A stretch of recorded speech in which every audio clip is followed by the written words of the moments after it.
Nous allons maintenant voir pourquoi les atomes perdent ou gagnent des électrons. Certains éléments sont plus stables que d'autres, c'est-à-dire qu'ils ont une réactivité chimique très faible, voire nulle, donc ils réagissent peu ou ne réagissent pas du tout, et ils ne cherchent pas à former d'ions ou à s'associer avec d'autres atomes pour former des molécules. Ces éléments stables sont les gaz nobles, aussi appelés gaz rares. On les trouve dans la dernière colonne du tableau périodique. On dit qu'ils sont inertes chimiquement. Mais pourquoi les gaz nobles sont-ils stables?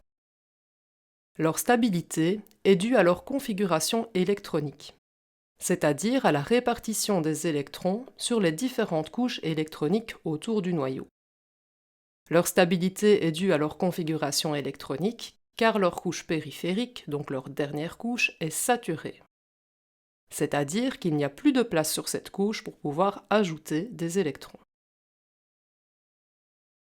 Voici deux exemples de gaz nobles, l'hélium et le néon. On remarque que l'hélium comporte 2 électrons sur sa couche périphérique. On utilise aussi le terme duet d'électrons. Et le néon comporte 8 électrons sur sa couche périphérique. On utilise le terme octet d'électrons. Ces deux gaz ne peuvent donc plus capter d'électrons, comme leur dernière couche est saturée.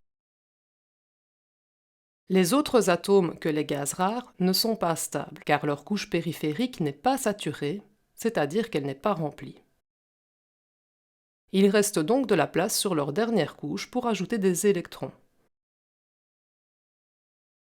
Les autres atomes que les gaz rares vont chercher à acquérir la structure électronique des gaz nobles pour être plus stables. Pour ce faire, ils vont perdre ou capter un ou des électrons. En perdant ou en gagnant des électrons, ces atomes vont devenir des ions. Et en devenant des ions, ils seront plus stables qu'en étant des atomes.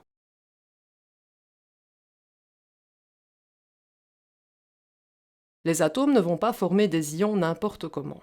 Ils vont chercher à acquérir la même structure électronique que celle du gaz noble le plus proche d'eux dans le tableau périodique.